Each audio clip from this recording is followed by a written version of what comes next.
des cours de théâtre, poésie et mise en scène à l'école. Quand j'avais 9-10 ans. J'ai beaucoup aimé ça, donc j'ai demandé à mes parents de m'inscrire dans un cours en dehors de l'école. Après My Little Princess, l'agent d'Isabelle Huppert, Isabelle de la Patelière, a voulu me représenter. Donc j'ai eu la chance d'avoir un agent immédiatement après. Et oui, tu reçois des choses qui te parlent, d'autres moins, et puis tu fais un peu... moi, je fonctionne comme ça, je dis toujours oui à l'instinct ou voilà, en fonction du metteur en scène, du rôle, de ce que j'ai à y défendre et de mon intérêt pour le scénario. Donc il y a plein de facteurs qui entrent en jeu avant de dire oui.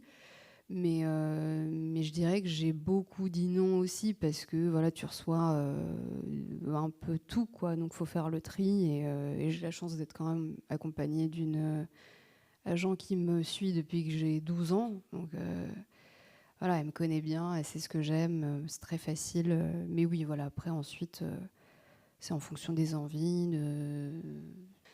Quand j'ai fait Maria sur Maria Schneider, évidemment, quand elle a commencé, elle avait 19 ans, c'est autre chose. Hein, mais sur l'importance de dire non, surtout quand on débute, parce que c'est vrai que j'ai l'impression qu'on nous dit souvent de l'extérieur, oui, mais pour avoir le droit de dire non, il faut quand même que tu aies un nom, il faut que tu sois bien installé dans le cinéma, il faut que tu aies déjà un peu d'expérience.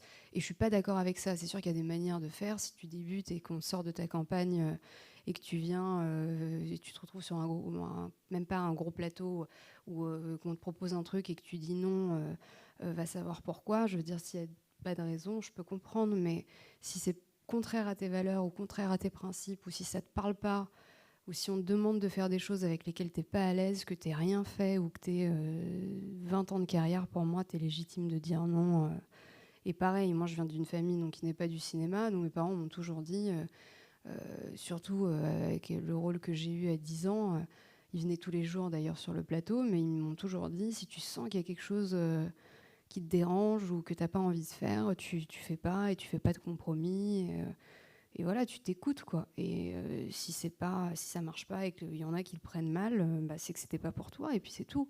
Je veux dire, faut pas se dire je peux pas refuser, je suis pas légitime de refuser une grosse production. Si j'ai le melon et que je refuse parce que je me crois au-dessus de cette prod, oui, d'accord, mais si c'est parce que c'est pas fidèle à ce que j'ai envie de défendre à ce moment-là ou que ça me parle pas, ou moi je pars toujours du principe que des fois on te propose un rôle et puis tu te dis elle veut travailler avec moi, qu'est-ce que je lui dis? Et puis des fois pour le bien du film, tu conseilles à la personne de trouver quelqu'un qui soit pleinement engagé sur le projet, qui a envie de défendre le personnage corps et âme. Si toi, tu sens que t'es pas prêt pour ça, je veux dire, tu mets pas quelqu'un derrière dans la merde qui a envie de réaliser un projet et tu t'y vas pas à fond, quoi. Donc voilà. Je veux dire, le corps de la femme, sa sexualité, la femme en général a tellement été fantasmée pendant longtemps. J'ai pas envie de faire ma féministe en carton, mais par la société patriarcale et aussi l'actrice a souvent été résumée à un objet de désir pendant longtemps. Donc maintenant que tu as l'opportunité de faire des rôles comme ça de femmes qui se dressent contre certaines attentes de la société, qui essayent d'échapper à un carcan sociétal, intime, personnel, peu importe.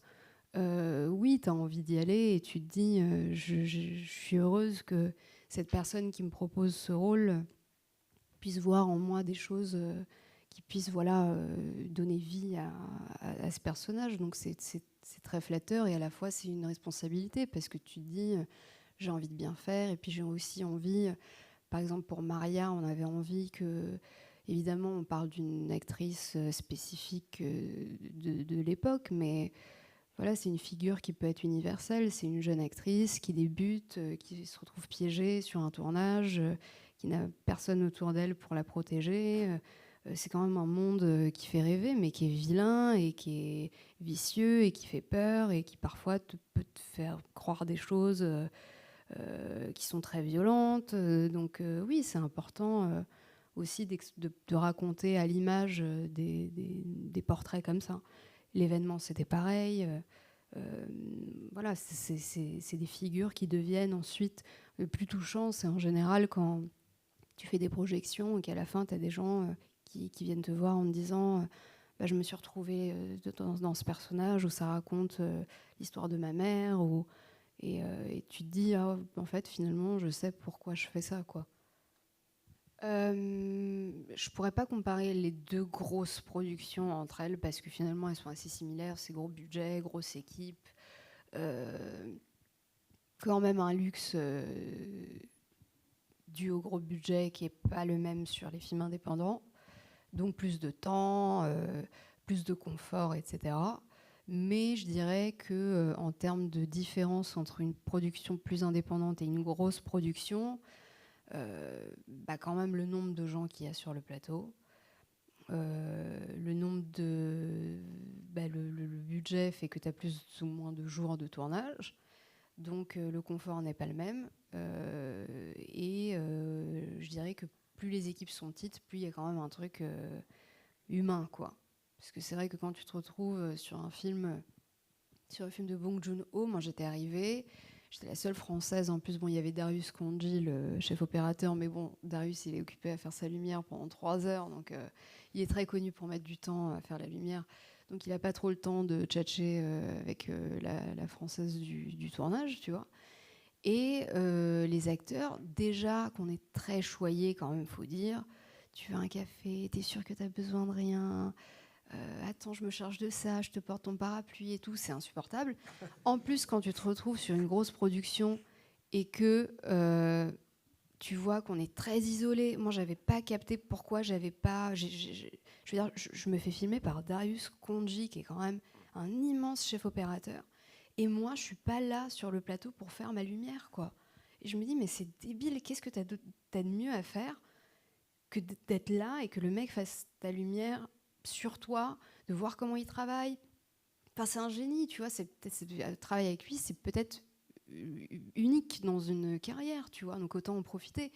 Et les acteurs sont pas là pour la lumière, ils sont très protégés, et ils sont très isolés aussi. J'ai trouvé ça assez triste. Et donc moi, on me fout dans un carloge.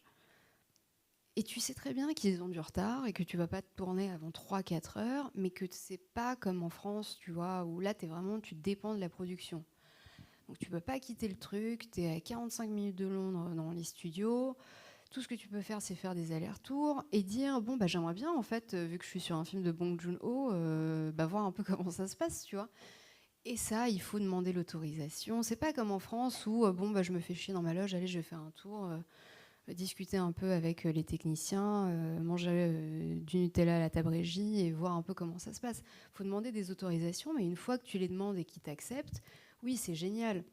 Mais c'est pas un truc dont ils ont l'habitude. Et je trouve que c'est trop dommage. Enfin, moi, ça m'a un peu choquée à quel point, même, il y a beaucoup de monde. Et en même temps, bon, au début, je critiquais un peu. Je me disais, mais qu'est-ce qu'ils font là, tous ces gens ils sont 500 sur un plateau de tournage. Enfin, sérieux, les gars, en France, on fait des films avec 30 personnes et on s'en sort très bien, tu vois. C'est lié au syndicat aussi. Oui, et c'est une manière de créer de l'emploi. Ça, après, évidemment, j'ai plus bitché derrière. J'ai écouté et j'ai appris. Mais par exemple, quand tu parles à des techniciens et tout, ils disent « Ah, mais nous, on n'a pas vraiment l'habitude de parler à des acteurs. » Je dis « Mais pourquoi ?» Parce que ils s'isolent et c'est pas eux. Parce que pour le coup, Robert Pattinson, bon, en plus, il avait 90 jours de tournage, le pauvre, il jouait 2 rôles. C'était très fatigant et c'était intense pour lui. Mais en même temps, quand tu as des gens autour de toi qui te font croire, enfin, c'est très hiérarchisé, hein, qui te font croire que l'acteur est vraiment le pion indispensable. Oui, c'est sûr que sans nous, le film ne prend pas vie. Mais je veux dire, moi, j'adore Béatrice Dalle. Et quand je l'écoute parler et qu'elle dit moi, je suis pas une artiste, je suis juste une interprète. Oui, moi aussi, je le vois comme ça. Sans ces gens-là, le film n'existerait pas non plus.